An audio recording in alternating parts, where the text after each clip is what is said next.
to put that one image of the two dudes back through the AI because one, it doesn't look anything like this. Two, one guy actually his epaulets are two different colors. Yeah. Yeah. I was like, oh. So apparently he's doing two shifts. My cat decided she wanted to come over and greet the camera. And I was like, no, we're not greeting the camera. No. I mean, we can always let my dog come in, but that would be like huge. Great big. I'm sure she'd fill up the camera with her face and be like, right here. Oh, and her drool. Yes, very much so. Okay, so how's it been going, dude? Pretty good. My air conditioner's been kind of going in and out. I thought I had it fixed, but it's thankfully these last couple of days have been tolerable. Oh yeah, it's not been because hellish. Yeah, what was it, Wednesday? It was I think it was Wednesday or Thursday. No, it was Wednesday. Our heat index was 111. Mm-hmm. I know that because I work outside. And then right now it's 80 degrees outside. Mm-hmm. So let's see when you need to have the AC fixed by. Daily. Yeah, it's going to start climbing back up. Tuesday, it's going to be in the upper 80s. Wednesday, you're going to be in your 90s. Yeah, and it's supposed to be raining too, so it'll be humid. Oh, great. Nothing like some good humidity. Yeah, I mean, it's fun swimming through the atmosphere. Sometimes I think about taking the canoe to work. That's all I'm saying. But other than that, go ahead. No, go ahead. I was going to say, I noticed some of the, amongst the things you sent me the link for a Tomy Insider page. Yeah. Essentially, Tomy has decided that the next project is going to be the original Klingon D7 that Matt Jeffrey used. Yeah, I sent you the link on that. Yeah, you did. And I said that because it's the more expanded version. It shows the 3 different variations of the ship. One's lit, the other 2 are basically not with it lit. There's a gray paint screen. I would have to request to get to join the group, and I didn't do that. Okay. I can actually send you the photos here in a little bit. But there's a gray paint scheme, which is the one that they went with for the general model on the TV show. And then there's the original Barracuda or Manta Ray paint scheme that Matt Jeffries came up with, which is like the purple on top and the lighter green on the bottom colors. And the detailing has gold and chrome highlights on the, it's that ship there, except it's just a little bit larger. A little bit, a skosh larger. But yeah, that's their next project. They are trying to get people to agree to go with it, and there's not as many adherents because it's the D7 instead of like the Reliant or the Katinga. So people are like, we wanted the Katinga. Katinga people would line up for the D7. It's kind of like the old school Romulan Bird of Prey. Mm-hmm. I mean, it's a classic, but people aren't going to line up for it. No. Now, if you were doing the Daredicks, that's a whole different story right there. Mm-hmm. Or the Reliant. Well, yeah, of course, the Reliant. That's one of my favorite ships. No, and along those lines, with my little Wand Company tricorder that I have. I got the one. I have the one, and then I have the one extra because I figure, in a couple of years I'll sell it off and maybe be able to buy a single, textbook for Gannon for college. I'm not sure how much those go for now, but the thing is that as they've been being released, I've been watching the secondary market. When they first came out, the secondary market was selling for $1,500 to $2,000 pop on eBay, is what people were selling for. And then as they came out more and more, like last week I checked, and the market had gotten down about $550, $500 for one, which was more reasonable considering that the cost to get it here in the U.S. was about $450 a unit. And but then yesterday, one company said, "Okay, we're done with the first run. Let us know. I mean, we're not really planning on doing a second run, but let us know if there's still interest in the second run." So right now, they don't even know if they're going to do another run on these things. And literally 24 hours later, the cost of them on eBay are already back up to $700 a pop. And so it's interesting seeing how that secondary market just clamors for them. But I mean, I've got almost a full landing party set, but I just cannot pay the amount of money for a used phaser. I'm sorry, can't do it.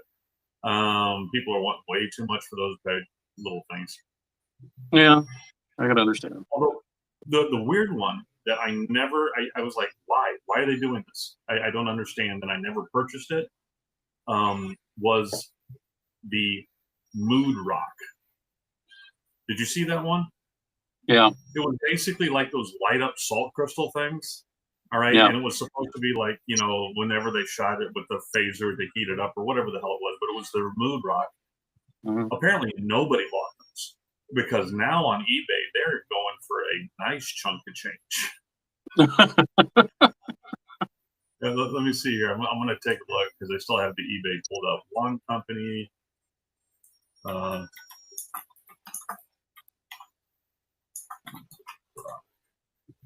Let's see here. Yeah, they're going for $800 is the only one I can see so far. There's only one list for $800, and I think they sold them for $150 or not less than that. Yeah. So that'll be that's the weird one. I'm like, why? I don't get it. Why? I mean, $80, maybe $8. Okay, I'll give you $8 for it, but not $800. Well, it's like the whole thing with like in the Doctor Who props. Somebody came out with like the little box that's like essentially there's a psychic box that Time Lords can make and send it off and send messages. And so like that is just basically a LED light inside a semi-translucent box, and then a other box around it that's basically mounted, and it's clear and it has a logo on it. That's it. And those things, people, come up to me whenever I had it out for display, like, "Oh, can I buy that?" I'm like, "No." And be like, "I pay you $300 for it." I'm like, I'm like, "No." Yeah, that's. It was $10 when it was out, at the store. Now you're like, "I want it now." Well, it's not available anymore. Go find it on eBay if you can. I'm not selling mine. But the thing I think with Tomy and I think with Juan is they've figured out that if they do limited runs, they can actually capture more interest in the market. I think Tomy has made a mistake in which unit they want to go with next, but I think they're doing it because they want to get past the original series and get into other stuff later on. But at the same time, I think they should have gone with the Katinga because I think they would have captured more of the market that way. I agree. That's just my personal opinion. But the other part is I think that they need to really think about, I mean, with the Enterprise, the motion picture refit that's coming out pretty shortly, it'll be out in November. I'll be happy to show it to you. Yeah. And, the Katinga or the D7, they are actually making it where you can plug it in and connect it to a USB power source and go ahead and keep it lit up that way. Whereas the original Enterprise is battery powered and cannot be effectively USB powered unless you want to have cords dangling out of the side of it in a sort of ungainly way. Yeah, you'd have to, you know, go through and do some, you know, some upgrades, you know, Mm-hmm. change out the post, you know, run something through it like that. You'd have to do some destructiveness in order to get it to happen. And well, I'll even show it to you right now, just real quick. Here, let Yeah. me see if I can get it. With the water trouble. Okay, here we go. This is the deflector assembly. Yeah. And right behind this is a battery mhm. or a set of batteries. There's no point around the circumference of this where you can put a cord without damaging the die cast. I know. I mean, what I'm saying you'd have to do is you'd have to, you know, how it attaches to the base. Mhm. All right. You'd have to swap that out for, you know, something that you could run a line up through. Then you'd have to drill out the bottom of your unit. And like I said, destructive. You'd have to destructively. You have to do one or the other, yeah. Yeah. And which is the thing is, you know, and I hope they realize it with this new one that you're going to be getting, the 350, you know, refit. Like you said, with, you know, the possibility that it's going to be able to be plugged in, they have to realize these things, you know, especially for the cost, they have gone past toy and they have moved into, you know, on display models, you know, something that somebody likes and they're going to put under an acrylic or something like that so they can have a nice display. I mean, think about it, you know, how many people, you know, I would have loved to have been able at the time to afford that that first big Lego Millennium Falcon they came out with. All right. And how many times have you seen, like online and stuff like that, where people have taken those and they put them under a plexiglass and turned them into a coffee table? All right. And you know, to be able to do something like that with the big, you know, with the big models, the refit, or you know, you just have your entire, you know, fleet right there where you could have it, you know, on display the whole time. That would be optimal. And they have to realize, you know, if you're popping, if I may ask, what is the cost on the refit? Refit is $699. So $700. If you're paying $700, you're gonna want to show that motherfucker off. I mean, that is not something that you're gonna be like, oh yeah, the thing collecting dust. You're gonna be like, no, come over and gaze upon the beauty, which is this. I mean, you know, this next meeting that we have coming up, not this weekend, but the weekend after at the Borough, which I've been there. Have you been there since they remodeled? Looks very nice. Oh yeah, Jessica and I went in last weekend. It looks really nice. But what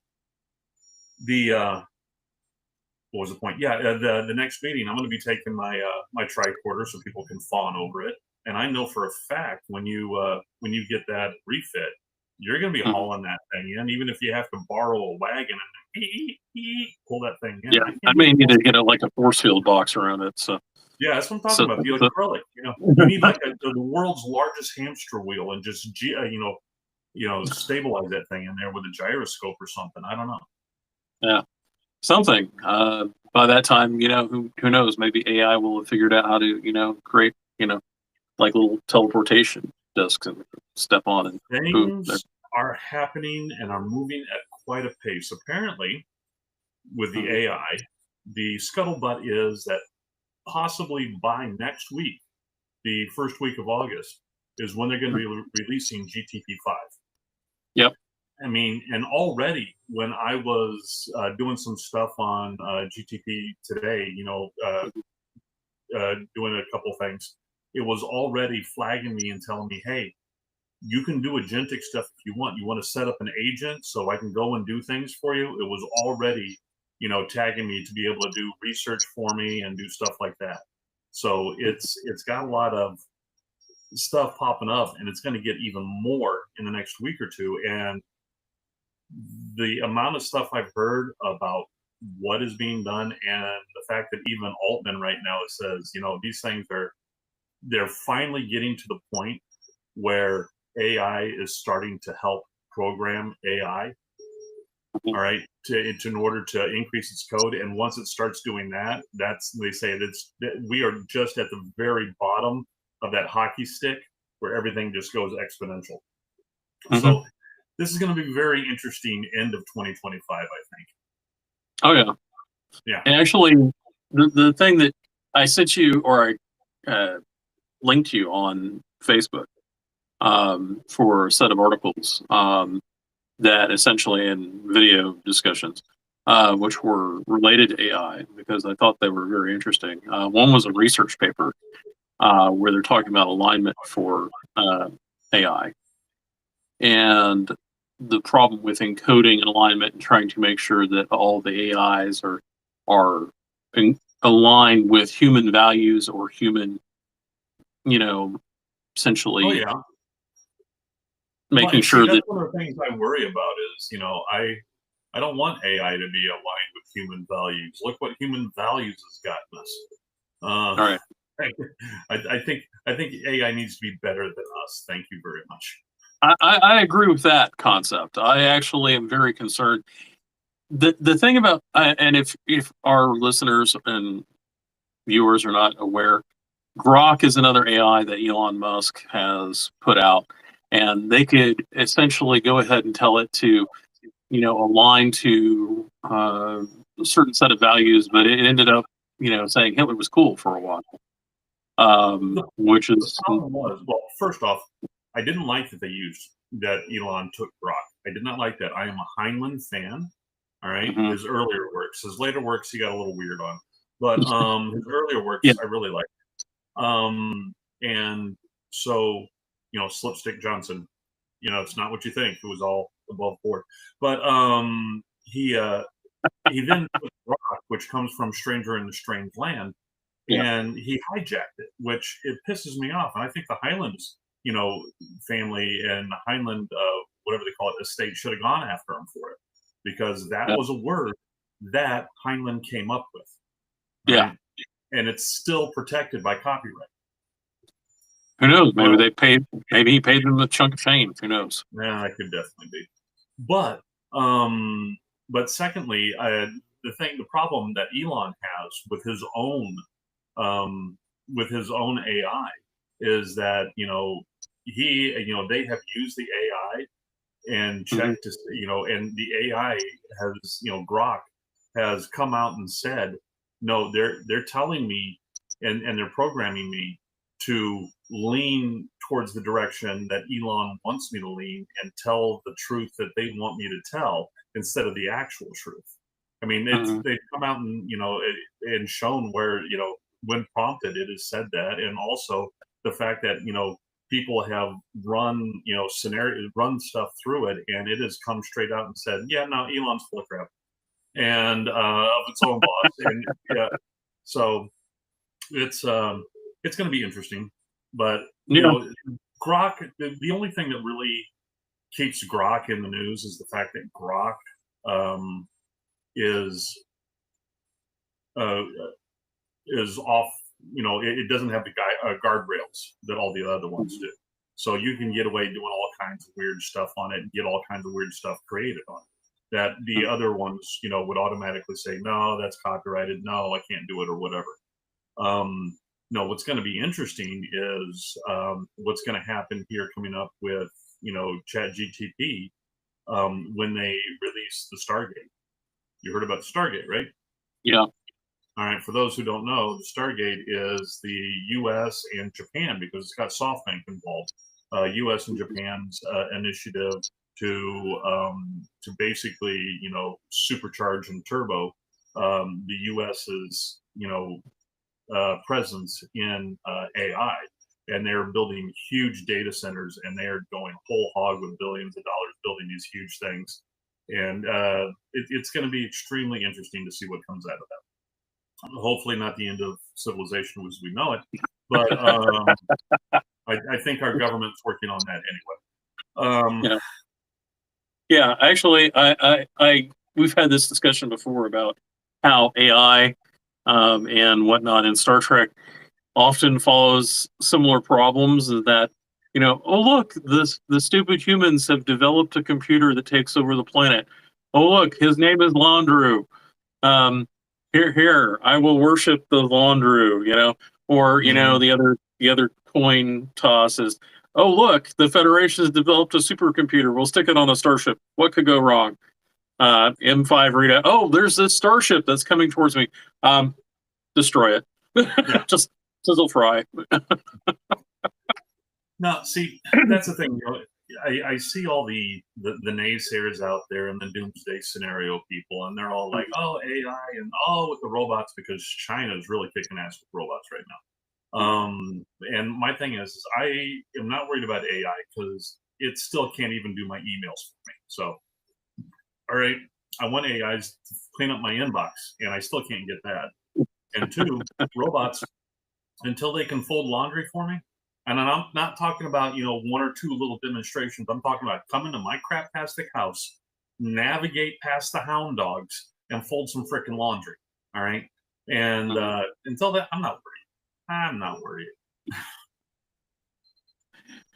I will say that they're more likely to have drones that are able to find your house and then redecorate it creatively than do your laundry. Yeah, exactly. I mean, Ukraine and Russia are already working on that one. What was it I saw on, was it Habitual Line Crosser? I think it was Habitual Line Crosser, if you've ever watched his stuff. Yeah. Apparently, they shipped off a whole bunch of superiority packages for drones to the UK. And basically what that is, it's a functionality chip suite that they can put on, computer on board kind of thing. That if the drone loses communication with the base, which happens all the time there because they have all kinds of countermeasures, it'll still go on and do everything on its own and complete its mission. And they're sending thousands of those chips over to them so the drones can do stuff. And then, of course, Habitual Line Crosser is like, it's 20-year-old technology. What are we worried about? And that's what gets me, is because if that's 20-year-old technology, what is DARPA sitting on right now? I mean, have they cloned Elvis? This is what I need to know. I mean, well, I can put it this way. I know that NIAR, which is here in Wichita, on the northeast side, had a conference that was going on for FTL. Hello there. Your wife. I forgot you guys were doing this. I was bringing my snail Legos to show him. I was like, oh, I forgot you were on here, though. Okay. Okay. I'll talk to you later. Love you, bye. So they had a conference for FTL technology that was, it wasn't just like, oh, well, we're going to have, Stargate, SG-1 or, Star Trek, it was actually like talking about realistic developments in technology that they were wanting a forum for. And I think that's putting the cart before the horse. I think they need to work on better ways to get out of the gravity well first. Yeah, but I mean, this whole lighting a big explosion behind us and hoping that we can control it shit. It's getting kind of old. That was 100-year-old technology.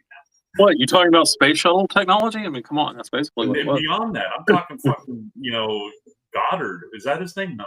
What is this? Yeah. The rocket guy? No, yeah, Goddard. It was Goddard. Goddard, that was the first rocket dude, right? He was one of the people who helped get the rocket program going. If you're talking about the guy from Germany, it's a different name. But the American guy who worked on rockets was Goddard. Yeah, it's Robert Goddard. Yeah. American physicist. I'm right. Yeah. Please tell me you're talking about around here. I thought you were talking about like the guy from Germany that was like the one, Werner von Braun, who I know von Braun. Everybody knows von Braun. He's our friendly Nazi. That because he had good stuff for us. We said you don't need to go to the Nuremberg trials. Come on over here. We'll take all your toys and we'll go ahead and develop some new stuff. Oh yeah. We'll go to the moon. So Yeah. Yeah, I think with the FTL, they're putting the cart before the horse. They need to figure out how to get past this gravity well first, because it costs us too much per pound to get up into higher orbit. I'm really beginning to think they figured it out. I just don't think they've actually wanted to necessarily let everybody know they figured it out. Perhaps it's one of those things where you don't think so. No, not with the amount of wealth that is available in just a standard, small size asteroid. Small to medium sized asteroid has too many rare minerals and everything. They'd be out there mining that crap in a heartbeat. Never mind the fact the ability to have the one-upmanship, because even Dr. Come on, everybody loved Dr. Tyson. All right? Even Dr. Tyson, yeah, Neil deGrasse. Even he is, he points out the fact that the reason we went to the moon is the whole reason was it was a space race against the Russians. And as soon as the Russians quit, in the mid 70s, and they threw up their hands and said, screw it, we can't do it after that one big explosion, that's when we stopped going. That's when we stopped footing the bill for it. And he even pointed out that he believed that the reason that America, went out of their way to snub China when it came to the International Space Station, all right, is in order to put the boot in their ass so they would go ahead and develop their own space capabilities. So now we have another opponent for space. So now we can get the country back behind it, because we can't do it just for science. No, we have to do it to, red versus blue. Well, I mean, we thoroughly capped Russia, and I'm going to rub this in the Russian Federation's face. We thoroughly capped the Russians when we went ahead and went, hey, you know what? It's great that you're developing your own space shuttle. Let's go ahead and let you do that, and then we're going to mess it over. And by the way, all that money you sunk into that program, you didn't even get to use, because look up Buran. That turned out so well for them. I know the whole Buran thing. Their attempt at, just completely ripping off everything from the U.S. to create their own space shuttle. I mean, it is just, it is a space shuttle that they went ahead and said, okay, let's take it up, 115%. And here you go. That's basically what they did. And they didn't use it. They never got it off the ground that we know of. They did a whole lot of stuff. Yeah, they did. They actually launched it. They actually launched it one time. The problem wasn't that it couldn't fly. It was that the heat shield tiles they'd stole the formula for wasn't the right formula. And we will talk about that at a later date. But if you look up Buran space shuttle landing, you'll see photos of the Buran after it came in and landed. There's smoke coming out of it. And there's smoke damage, like on the windows, like something's very hot inside the crew cabin. People don't do well when they're on fire. They just don't generally survive very well. Even if you're in a spacesuit, I don't think you'll enjoy being on fire, because it probably won't turn out. So that's the primary reason the Buran never flew again. It had one flight, went up into orbit. They completely remote controlled it, had no crew on board, came back down, landed, had jet engines, landed at a regular airport, landed, and then basically went, well, that's it. I was done, quite literally. And my dad took great delight in that story and laughed all the time about it, because it was an epic own that the United States did on the Soviet space program. So. Yeah, it is, and it's a shame though, because apparently if we don't have competition, it's not worth it to us for some stupid ass reason. I just personally want to get off this rock. But have you ever read The Millennial Project? No, I've not read that, unfortunately. I will have to loan it to you. Okay. It's called The Millennial Project, colonizing the galaxy in 8 easy steps. All right. And the foreword by Isaac Asimov, he says, well, it all depends on your definition of the definition of the term easy. But it's a very, very interesting book where this guy, Marshall T. Savage, I believe his name was, he put together a scenario where with technology that we have right now, we could conceivably, with only a few minor, technology breakthroughs, we could conceivably move out and colonize the galaxy. And it all started off. I mean, it started off first with floating cities, so we could work on getting the power and getting isolationism and all the stuff like that. And then from floating cities, it went to low Earth orbit, then to planets, and and just moving outward.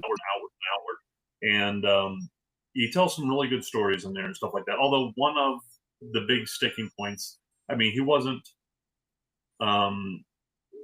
He didn't error check some things, so his whole concept of how to launch people up with rail systems and laser, all the stuff like that, the amount of G's that he thought that humans could take was a little higher than what humans can take. Like 800? What? No, he was going like 10 or 12 G's continuous for like a short period of time.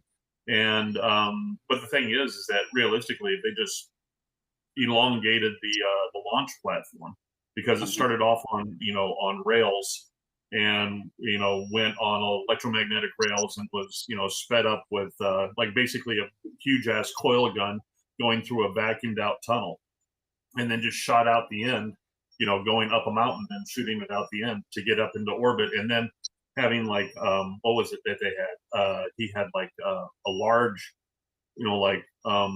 ice chunk on the back of the capsule of the thing going up, and large lasers would then fire at it as it's going up and explosively sublimate that ice straight into steam and rocket it out the back for extra impulse going up, which technically could work. All right.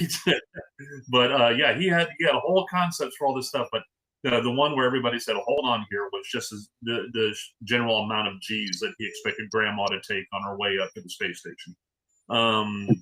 Yeah, the Germans actually had a similar problem. They actually wanted to throw people up into orbit on a similar type of arrangement, in fact, actually. But unfortunately, they subjected people to experiments in G-force, and they discovered that wasn't workable, because the people had problems with having blood go to their brain, and their circulatory system doesn't seem to handle it well. Yeah, no. I mean, so, and unfortunately, the people who they tested it on were not willing participants. So I can honestly tell you that we don't need to go into that story, but unfortunately, they chose to do that rather than get a bullet to the head. That was their decision. Yeah, Nazis, great people. Yeah. But let's see here. We were going to talk about the latest season of Star Trek. It's been out for 3 weeks now, and we had the first episode, which was how would you put that one into words? That one when they were trying to find a solution to what had happened to Pike's fiance. Yep. So for our viewers and audience members, the last season ended on a cliffhanger with Pike's girlfriend basically being bitten by a Gorn. And apparently, the bite of a Gorn can transmit eggs. That's a very odd reproduction method, but okay. We'll run with it. And so she's been bitten. She's obviously going to, become infested or infected, whatever the case may be, with Gorn larvae, and that's not going to turn out well for her. So that's one of the issues I have. They're turning the Gorn into alien. Yeah. All right. Yeah. And which also was another issue that I've had, since they first rolled the Gorn out in season 1 of Strange New Worlds, was I thought they didn't come across the Gorn until Kirk came across them. You're exactly right. In Arena, they basically have Spock telling the audience that we've heard whispers, like subspace chatter, and talk about strange noises on subspace frequencies, but only rumor and innuendo, nothing concrete. Yeah. And yet here we are. Here are Gorn, and Spock is right there. I'm like, did dementia set in, or were you just having? Did you have maybe brain trauma? Maybe he forgot that just the same way he forgot he has a sister. Yeah. No, creative retconning.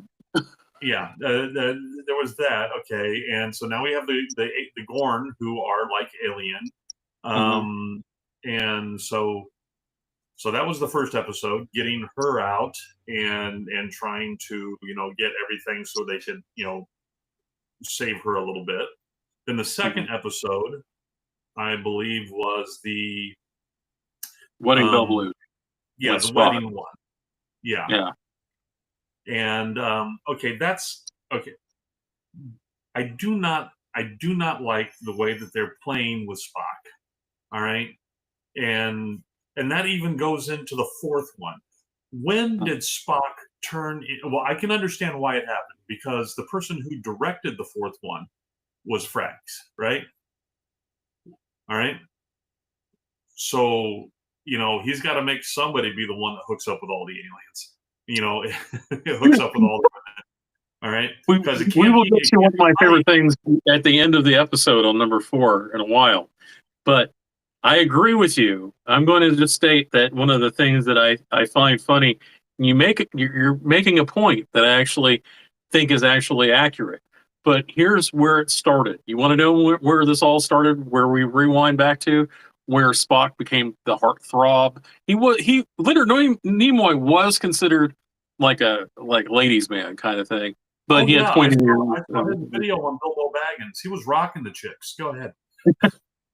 But the whole idea of Spock being the 23rd century heartthrob for Starfleet women everywhere was started back in Trials and Tribulations in Deep Space Nine, because Jadzia Dax had a thing for Spock, because when they're on the original Enterprise and Sisko is talking to her and they see Spock and Kirk talking on an intercom, she gets the, oh, check him out. He's so fine, All right. Okay.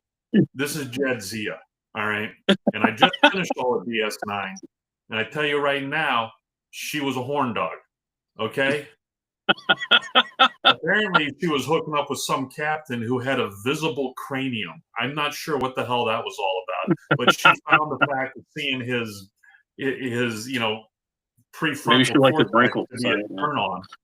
And so we can't take Jadzia's word on what's good looking. I mean, hell, she married Worf. But that's where the joke. It's a sort of running joke that every time they encounter somebody, Spock is hanging out and doing whatever. Spock's being Spock. The women in Starfleet go, he's so cute, he's so nerdy. I definitely like Spock, and they don't mean it like as a friend. Yeah. They mean it more. I don't want to friend zone them, but looking at it from the other side, Spock is a Vulcan. All right. Yeah, he did have that issue. I think it was season 2 or halfway through season 1 where they were like, oh, you got a problem with your controlling your emotions. That's the reason you fell for Nurse Chapel. All right. Which just irritated the crap out of me. All right, because Nurse Chapel is playing him hard. All right, using him like a little boy toy. All right, pulling him away from his fiance. She's a horrible person, by the way. All right, pulling him away from his fiance, using him like a boy toy.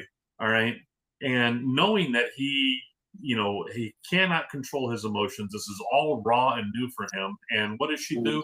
She jumps on him, like he's the last freaking, little horse at the end of the carousel. All right. And so then all this stuff like that. He's got puppy love. None of the guys take him off to the side and say, dude, all right, you got puppy love. You got to get over this shit. Here, let's go get you, a nice Orion, geisha. All right, we'll get it knocked out of your boots. All right. And where's Inara when you need her? I mean, come on. Yeah, exactly. All right, she's respectable. All right, and so all of this goes on. He never goes and apparently he never goes and gets any help from a professional. Never goes to any of his fellow Vulcans and say, hey, I'm having this issue, help me out. I'm sure they got whole departments for that crap. All right, because they've had Vulcans slide. So I mean, that's what his fiance does. Is his fiance helps Vulcans that have slid off of the path of logic. All right? She would help the shit out of him. All right? So apparently he doesn't use any of these resources. All right? He's still hung up on Christine. She's still shiting all over him. All right? Like a puppy, all right, with a training mat. All right? She's just decimating him. And then now he's the boy toy, and the next one, she's gonna, Noon here, she's gonna go ahead and hook up with him. This is getting stupid. He's only supposed to be horny when he's having Pum Far. All right, what the hell? Go ahead and bring up some of the photos that I sent you, if you don't mind. Because one of the things is that, and I'm really kind of sad I didn't find a photo for this, was the beginning episode. No, it's actually one with Christine and her boy toy, or her new. It's back a bit. Okay, one more forward. Well, maybe two more forward. Going the wrong way. Okay, there is no wrong way. Oh, there he was. Yeah. So this is Christine Chapel, and Christine is played, if you were not aware, by, let me see here. Yeah, Jess Bush. So Jess Bush brings her new fiance on board. For people who've seen the original Star Trek series, you will not be surprised to hear the name. However, it is played completely differently and is not the same character, at least in any real way that you probably reasonably say it's the same character. Of Roger Corby, who was an archaeologist, anthropologist, I believe, mainly archaeologist, space medicine person, and he goes to a planet and finds that a whole race of androids that live there that are basically dwindling. And but anyway, this story, he is an Irishman. He's an Irishman who has swept Christine off her feet. And the look on Spock's face whenever she materializes on the transporter platform with said Corby is something that any male who has had any expectation of anything, and you're like hoping that you're going to see somebody, and then you find out that doesn't turn out the way you thought. That was very, very poorly done of her. All right. Yeah. But realistic. No. I mean, and that is another one of my instances where I say she is a bad person. All right. Just showing up, no forward. I mean, it's not hard to send a freaking voicemail, to send anything, a Dear Spock letter. All right. In order to let them know, let them down. She doesn't warn anybody that she's bringing this dude, and just shows up and is like, oh, it's going to be okay. All right. And once again, she shits all. I mean, even everybody else there is also expecting, much like Spock, that Christine is going to come back and they're going to give their relationship another go. Everybody else is expecting that too. All right. And then she shows up like this. She doesn't tell anybody that she's good friends with. What's her name? Cortez? I forget her name. She doesn't tell her. She doesn't tell nobody that she's coming with Ortega. a plus one. That's who I think. Ortega. Thank you. Yeah. She doesn't tell nobody she's coming with a plus one. All right. Yeah. And that's another thing too. is when you're making you're making travel plans. All right. Mm-hmm. You have to let people know if you're traveling with other people. All right. Especially if you're going, across, multiple star systems. So there would have been a record that she was traveling with somebody, because I'm assuming that they shared freaking staterooms on their way. All right. So Spock never checked. I'm sorry. This is just pissing me off. She's a horrible person. I don't like her. All right. But here's my question for you, okay? Do you find the writing poor, or do you find the character acting poor? Because I actually find the writing is accurate to real life, because people behave this way. This is not right, but I do find this accurate. I do not find it accurate. Okay. I do not find the writing accurate.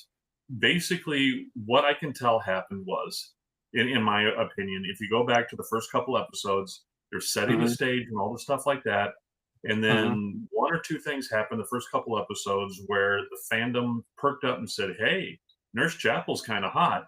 The writers took that, ran with it, all right, and are now making her the MacGuffin, the unattainable object. She is now the desirable object. And and then the way she just really shits on Spock. Why is she? The whole musical one. The whole musical one was a whole fuck you, Spock, fuck you. I'm gonna go do, which is fine, go do, but you don't have to be mean about dropping them. She dropped them in the hardest ways possible. Everything she did was just a slap to the face. And he was experiencing puppy love. So there was no way that he had the emotional fortitude to handle it. And nobody else on that ship is taking him off to the side and saying, dude, come on, let's have a beer. We need to work through this with you. All right. I do think that the writing had one. I agree with you that they forced that relationship mainly because they wanted ratings. But what I'm saying is the way she behaves and the way she treats Spock in the beginning of the episode is normal in the sense of a person who doesn't want to deal with the romantic fallout of them doing this to somebody. She's completely believable in that regard. She's like, I've got my new boyfriend, but well, yeah, I've seen that more than enough times myself, and I've been on the periphery of it as well, or been directly smacked by it. But okay, no, we're going to continue sharing. No, the thing is, you could take it off if you want to. Much like with all of these shows and stuff like that, they predicate the conflict on the fact that either one, there's a miscommunication, all right, or two, people are operating in seclusion with nobody helping them. Right. All right. At no point does any of her friends come along and go, dude, what are you doing? You're doing them dirty. All right. Yeah. At no point does anybody, even Pike, who's super sensitive hair man, all right. At no point does Pike even. They actually address his hair care routine in the episode as well, which I actually. Oh yeah. At no point does Pike even go, hey, dude, this is not cool, because it is affecting the performance of the ship. Freaking Una, the XO, she's all over everybody else. She doesn't see this going on. Yeah. For everything else, she is an exemplary XO who is managing the ship and the personnel in the ship to make sure everything happens in a succinct and fluid manner, and getting rid of any stress or getting rid of complications and heading things off. She's not doing anything about this. Hell, this is causing enough stress that I believe she should make them be on different ships. She should go ahead and have one of them transfer to a different station, because this is affecting performance. This is the whole reason they say you should not date your coworker. This is the whole thing here. I agree. I like to think in the 23rd century they figured that out, but apparently not. So they need to keep it in their frickin' pants. Humans I love that people are like back in the '90s. I'm just going to take this as an aside real quick. Back in the '90s, we had this whole thing of people were like, "Oh, we're heading for Star Trek Utopia," and I was like, "No, we're not." Um, and as much as I love to say that, we'll get there, I think that even Star Trek Utopia is not going to be the Star Trek Utopia that everybody thinks it is. I don't think that people are going to stop being people. I think that they are still going to have their foibles and their faults. I hope that we've gotten rid of some of the foibles, like fascism, for instance. I really hope that's Oh eradicated. no, that's alive and well. And Well, in, I'm saying by the 23rd executive century, I hope we branch. get rid of it.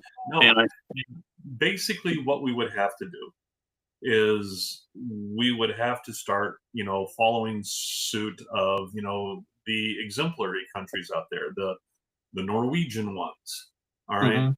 the ones who are have figured this stuff out, are figuring stuff out more than we are, I should say, and that's the reason their happiness index is so much higher than ours. I mean, Agreed. yeah, we won't reach a Trek utopia until we learn to stop allowing people to pit us against each other. Agreed. I totally agree with that. I Yep. 100% wholeheartedly agree with that. That's why I'm all for Scandinavian countries annexing America and turning us into colonies. Hey, I always had a That's thing for Bjork. Let's do this. all good for me. I mean, I'm down for it. Yeah, those So Icelandic chicks, they're freaky. They still believe in fairies. yeah, Uh, I fit right in. But anyway, I was going to say the other thing that I find funny, if you go back one slide before with the Pike and yeah, this scene I actually really love because it actually does talk about Pike's hair care regimen and that he has like his own collection of stuff for his hair. Um, and she'll have to make space for him to bring it along. I you know, absolutely love that because say what you want about her. All right. I think she's turning out to be a stellar actor. I mean, she's doing very good at this. I cannot watch this show and see her without thinking that she's Mrs. McMurray from Letterkenny. And have you had a chance to watch that yet? a few episodes, but not wholeheartedly. You So gotta you gotta dive deep in the Letterkenny, man. And she is Mrs. McMurray. She will always be my Mrs. McMurray. Uh, fair. But yeah, it's one of the scenes that actually is kind of heartbreaking because you're thinking, oh, everything's going to be fine. Well, this is Star Trek. Things don't like that don't actually turn out well. I mean, it's like K'Ehleyr and Worf. Everybody's like, well, what could be wrong about a relationship with K'Ehleyr and Worf? Have you met Worf? What could go wrong with Worf's life? Well, his parents got killed at Khitomer, and he was adopted by Russians. He lived in Russia. Have you read much Russian literature? yeah. No, what was it? Was it Jason and the Argonauts? Where Yeah, Jason was a jinx. yeah. And that was my favorite gaming system is GURPS. Mhm. And in GURPS Supers, one of the disadvantages you can take is being a jinx. And as they explain it, it's Jason and the Argonauts, where nothing, nothing, life ending ever happened to Jason, but Mhm. everyone around him got messed up serious. And that's the Right. reason he was like the only one who came home, is because everybody else got ganked. He was a jinx. And in GURPS, if you were to have that as a disadvantage, then one of the things is you're not supposed to show anybody else your character sheet, so you can play these advantages and disadvantages. And if you're Mhm. a jinx, the only way that the other people in the party are supposed to know that you're a jinx is to basically keep track of any like success, any saving throws type checks that the DM rolls that should have been an easy win and an easy success, but somehow failed. And if you notice like a huge trend of that happening, you'll know that you have a jinx in the party. And that's Worf. Yeah. Nothing detrimental ever happened to him. But everybody else, from the time he was born, his dad went down and it kept going from there. And yeah, his brother got mine right. right. A long-term relationship to save a woman's life. Yeah, I mean, the only time that it actually worked out well for Worf was when Duras basically killed Kalar. Spoiler alert.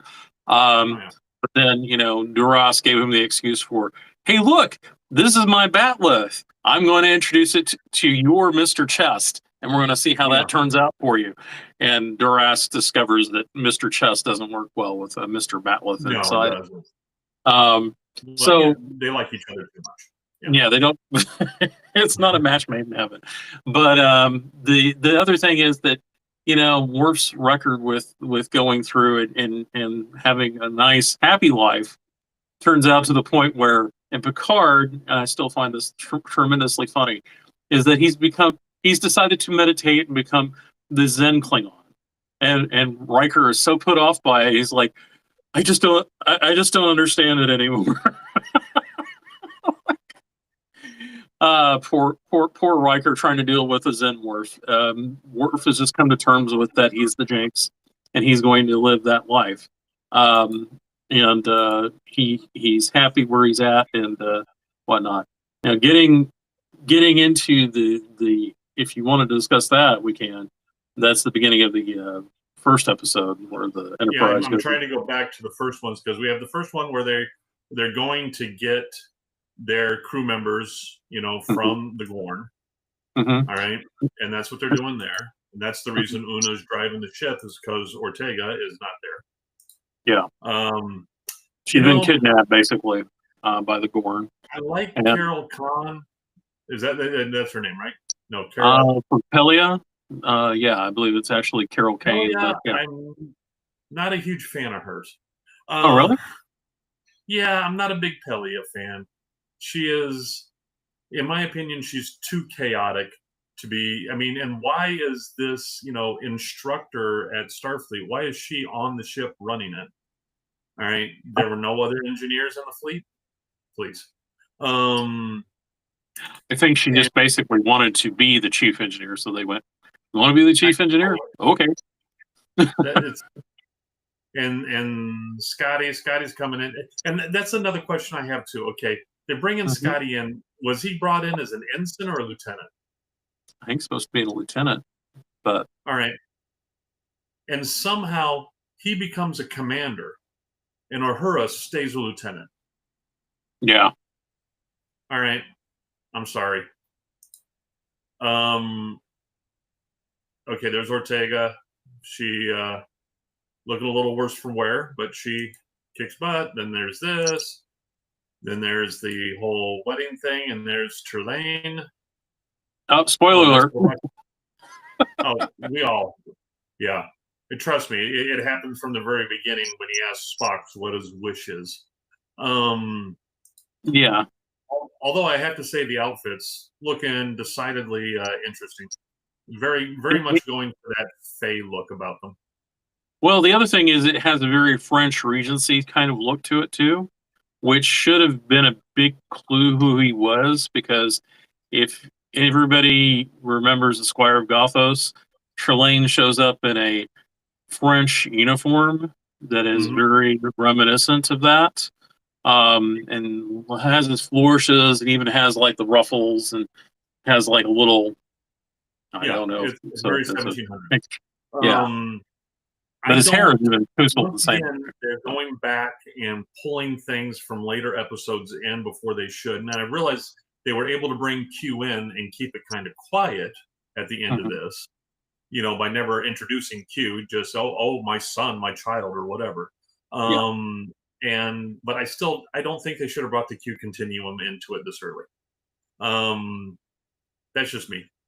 This is also the problem of why doesn't Spock remember this character later on? Because the whole thing with the Squire of Gothos is they act like they don't know of any character or any being like this. And obviously, Spock is getting a firsthand treatment of Trelane well before the other episode. And, again, Spock, are you having problems with memory loss, or have you suffered head trauma lately? Because it's concerning that you're losing so much memory. I'd be concerned that you may have some sort of issue. It's like the NX-01 putzing around Vulcan, running into Ferengi. What the hell? Yeah. I mean, you're still in Sol's backyard. You should not have come across the Ferengi that early. And granted, they never said that they were the Ferengi, and no one ever got a look at them. But you got to tell me, nowhere on that ship there was a camera running. Anyway, moving on. This is something I wanted to actually discuss a little bit. Was the warm up to the relationship between Spock and La'an Noonien Soong, or Noonien Soong. At the beginning of the episode, he's basically taking dance lessons from her. By the end of the episode, it's been resolved, and he's dancing with her at the formal. The thing that I find very interesting about their relationship, and again, this is the whole thing you were talking about before. Spock is the heartthrob. La'an, is now the replacement pickup girl that's going to be Spock's love interest. Yeah. But so I still don't think, because, even once we get into TOS, Spock is engaged. So they either need to find a way to resolve all this, all right? Because, what has been determined that they're going to do up to season 5, and that's it? Yeah. All right. Yeah. And they're only doing like 12, 13 episodes a season, maybe 10, I don't know. And so they still have to get everybody else on board, which means something has to happen to Ortega. All right. Something has to happen to a lot of people in order to get Pike's harem out of there.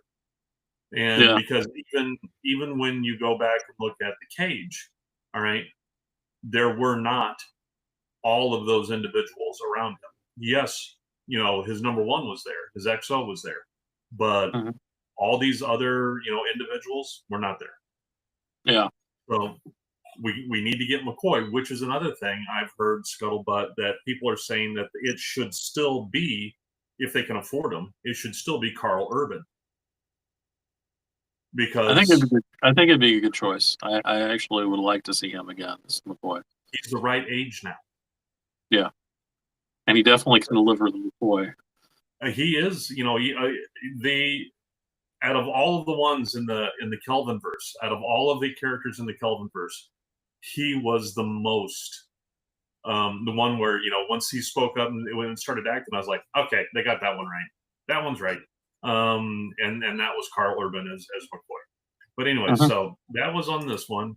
All right. Then, all the stuff we're doing, she's got a relapse, and that leads into episode 3, where they have to go find the MacGuffin. They have to go find the unobtainium and deal with some Klingons and some space zombies.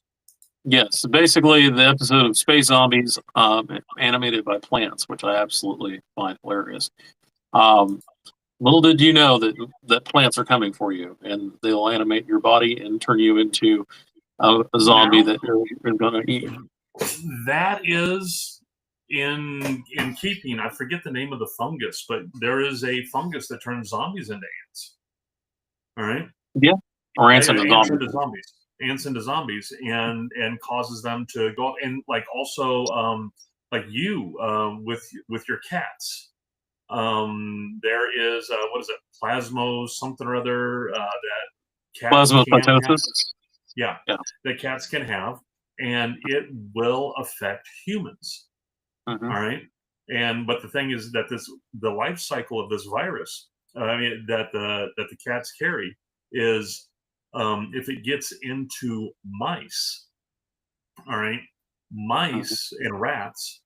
What it does to them is it messes with their brain, and it makes the rats find the smell of cat urine as appealing and the rats go and search out the cat areas, all right, which makes them more likely to be ganked by the cats, which is more likely to complete the life cycle of the parasite. And it also affects human, where they have found that in cultures with more,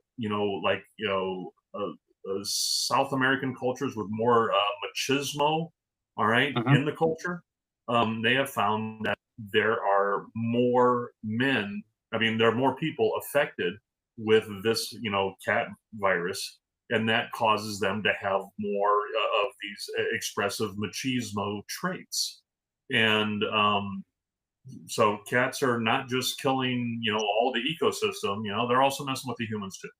So what you're saying is the Vikings were infected with plasmacytosis and became violent and aggressive because of cats? No. They got to leave the women at home. It was just a big, bachelor trip, is all those were. Yeah. Kind of like Genghis Khan. He was just in it to, make a safe Mongolia. That's what he was about. I did want to touch on the whole mind meld thing, because this is another example of, hey, we're going to change stuff because we can change stuff and we think it's cool. Spock was very reticent in the original series, even the first season. He was like, I shouldn't be doing this. It's not something I really am comfortable with. Okay, as soon as anybody's having a problem, I'm going to stick my hands on your face. I'm going to do. It became such a part of Star Trek lore. All right, this whole mind meld thing. That even in the first it was the first couple episodes where he first did the mind meld thing, and he was like, I don't want to do it to the rock monster. Do it to the rock monster. Fine, I'll do it to the rock monster. And that's basically how that conversation went. But then by the end of TOS, man, he was freaking mind melding everything. All right. If it held still for 5 minutes, he was, I'm there, man. All right. And then it's a go-to move. It carried over into, every other, branch. Wherever there was a Vulcan, you can be rest assured they're doing some freak ass shit. They'll be sticking their hands on your face. Yeah. They're gonna be, But anyways, so I don't find it that odd. I mean, at first it was that it was going to be, something that was just used sparingly, but then it just became, a plot point that they could always lean on.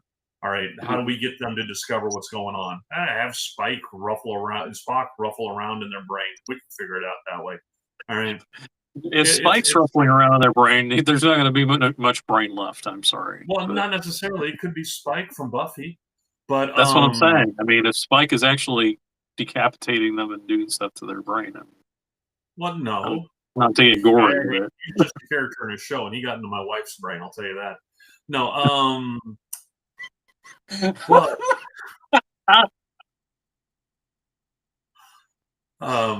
no, it's just like the transporters. All right. At first, the transporter, they only came up with the idea of the transporter because they couldn't get the damn shuttle done in time. All right. Yeah. And they needed a way to get down to the planet, so they're like, "Screw it, it's magic, go!" And then stand on this light, and there's this glitter that comes down, and the next thing you know, you're on another planet. Act like you're on another planet. And so, and that's the, and at first it started off, as just something that was convenient. It was only going to be used once or twice, and it was only because it was expedient.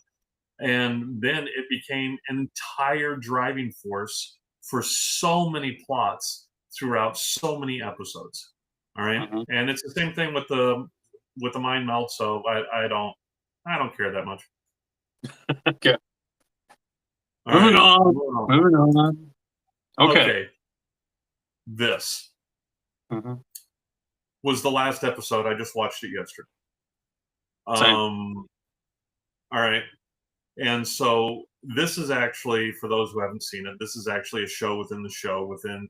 No, it's a show within the holodeck within the show, and the way they did it was so cheesy. It was great. I mean, they really went with the hard cheese on it, making fun of themselves. All right. Mhm. So I got to give them props on that one. But when it came to the actual holodeck, not that much of a fan. I wasn't a fan of this episode on the whole. I mean, I'm gonna interject the here just for a moment.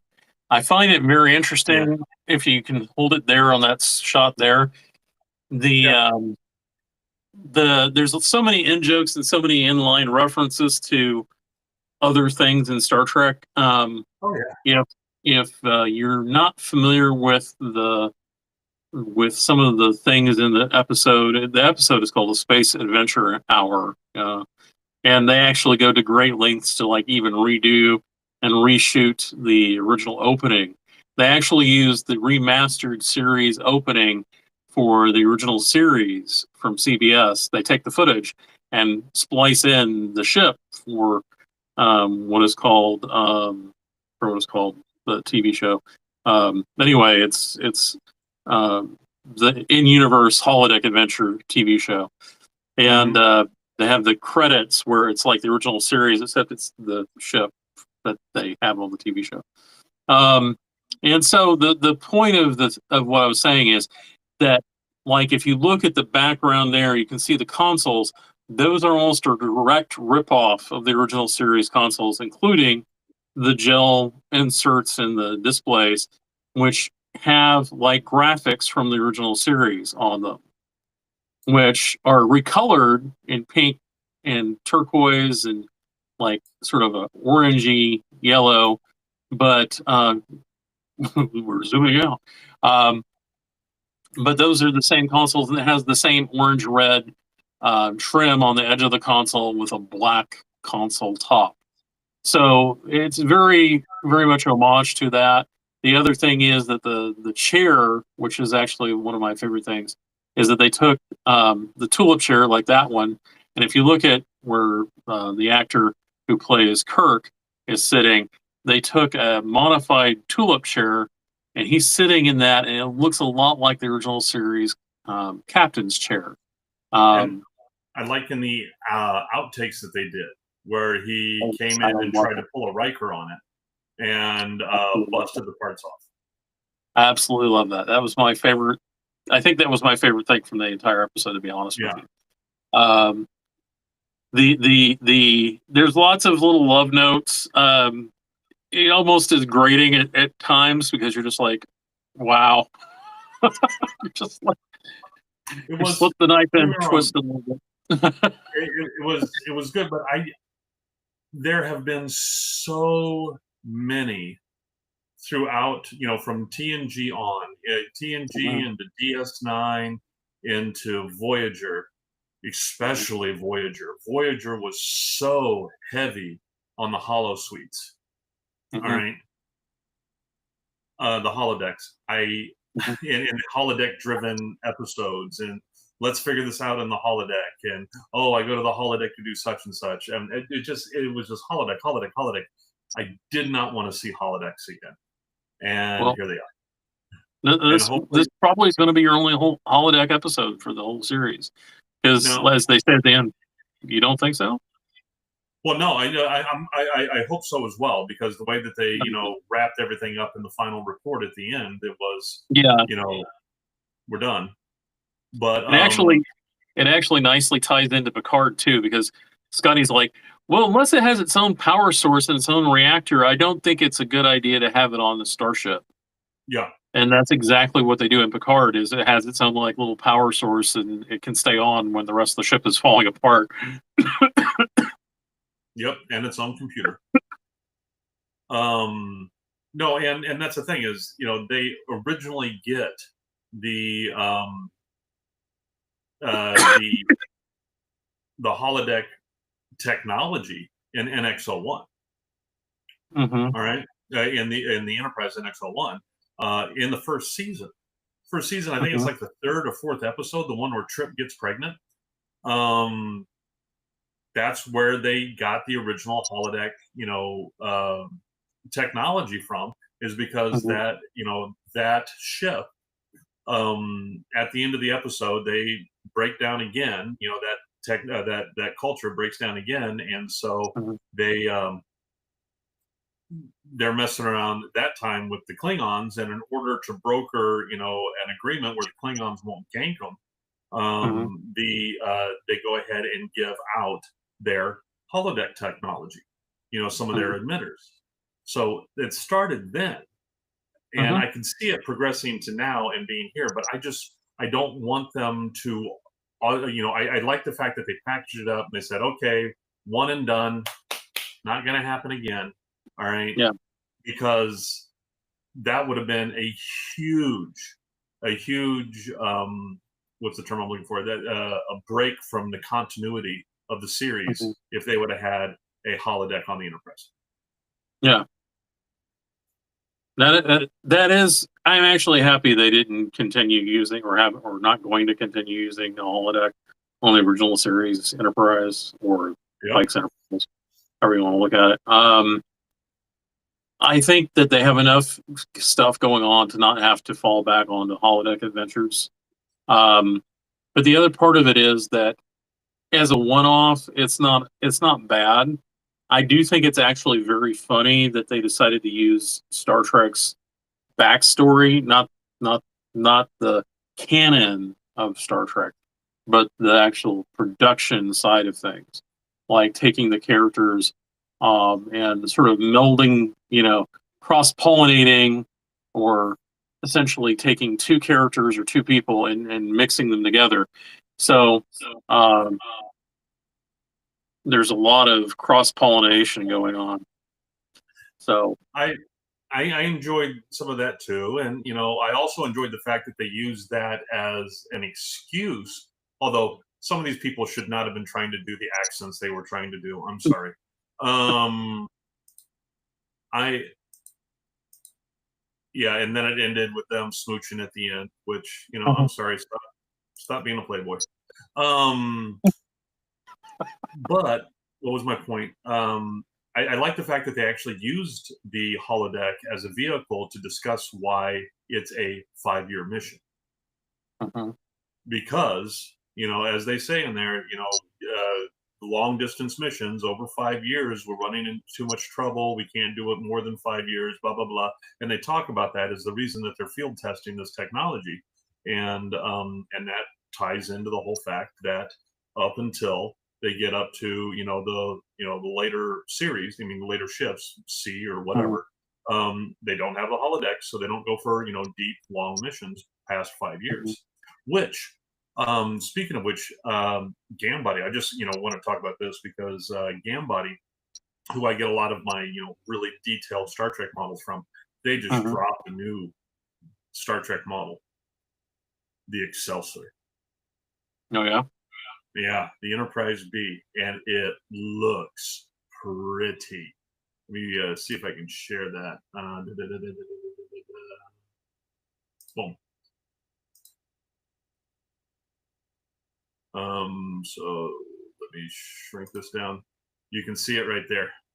Mhm. And it is, once you put it all together, it is 26 inches long, and it's a beauty. All set up for lighting, and it's gonna be a nice one. Do they have any? Yeah. So I'm gonna save up my little ducats so I can buy those files. It's $40 for the files, and worth every penny. So if you go back one on the pictures that you have for the tail end of the Excelsior right there. So here's the thing that has always been a curiosity for me. You see that line, that sagittal line, yeah, and in the bay there. There's actually in the original Excelsior that looks like it's a grappling component that actually sits inside the bay, and it looks like it should go up on those rails or on that line that's a sagittal line. I've always thought, or always was curious if the designer, and I never have had a chance to find out anything otherwise, but essentially, if you're familiar with Franz Joseph, you know, the whole thing with Franz Joseph, he had these containers. They're essentially large tubes that have sort of rounded ends, sort of blunt rounded ends. I've always been curious if he was thinking that the guy who designed it, which is his name is Bill George, who worked for ILM, if he was thinking that that was supposed to grab one of those cargo container tubes, and that was the idea why the Excelsior had that whole design element there, because it does literally look like it looks like it's a grappling arm that's basically stowed, and it looks like it'll come back up and then open like this, and you could just mount something underneath the undercut because it's big enough. But that's just my supposition. It was just just an interesting design element. The lower bay, because I think there was a bay. Yeah, there's a bay on top on the back. So there was actually 2 bays on the back of the engineering section. But yeah, it's like I said, it looks pretty. It does. Very pretty. You'll have a lot of fun detailing, as you will. Well, and that's the whole thing. I got this new printer, man, and this new printer is kicking butt when it comes to doing actual detail stuff. It is so pristine. I mean, seriously, where'd it go? Oh yeah, it's outside.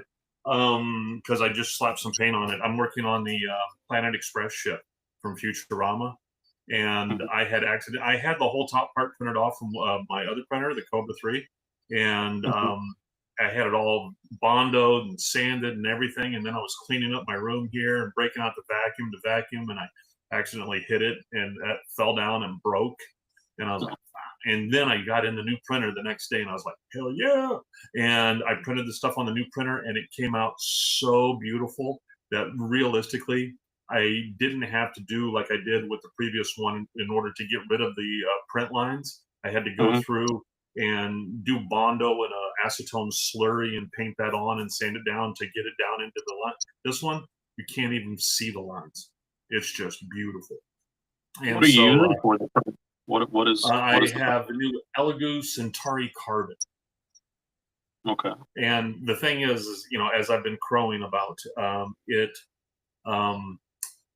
it's a $300 printer, enclosed Core XY printer. But when Centauri, when Elegoo first sent it out to everybody, all the reviewers to try, they specifically told them, test it against the Bamboo X1 Carbon. Test it against the Bamboo X1 Carbon. Do a head-to-head test, which that one cost, $1,100-$1,200 for the, without the multimedia station, which this one doesn't have yet. It costs like $1,200. And across the board, all the reviewers say, okay, the Bamboo X1 is a little bit better than this new Elegoo Centauri Carbon, but it's not $900 better. And because of that, people are just snapping these things up right now. A lot of people are saying that these will be the new, because of the price point on them, these will be the new ones to take over a lot of print farms because they're turning out good stuff and they're consistent and they're cheap. I may have to invest in that because I'd actually like to get into it. My big problem is just space. Well, if you do, I happen to have a lot of Star Trek files that you might like to try. That I have purchased from Gambody. I have Watch as he tries to sell my soul to him. I mean, he's basically. Yeah. I've got the Gambody Enterprise D, Enterprise E, Enterprise Refit, Enterprise TOS. I got the NX-01. I've got the Reliant. I got the Romulan Bird of Prey. I've got the Discovery. I've got the Voyager. And I've got the Planet Express ship and the Orville. Very nice. Which each of those files cost more than I want to talk about right now, so we won't. And the files are really good. They're really detailed, and like for the refit and stuff like that, for the FDM one, it's 1 350 size ships. So they never made a 1 350 size Reliant. You can have a 1 350 size Reliant. Nice. Yeah. Very That's what nice. I'm talking about. But anyways, it is 8:30. I need to go and probably feed this boy. Okay. Well, you feed that boy. We'll talk some Yep. more, and Yeah. we'll see what's going on next week. Next weekend will be. It's actually the meeting. Is the meeting? Yeah, the meeting, the Maddox. Mhm. Which, why was I thinking about that? There was a reason. I forget what it was. Well, you're Anyway. going to be bringing your. Well, yeah, I'm going to bring the tricorder. Yeah. Right. Yeah, I got to make everybody drool because I'm an ass. I got to do that. But anyways, there was some. Yeah, I'll figure it out. All right, take her easy, man. Take it easy. See you later.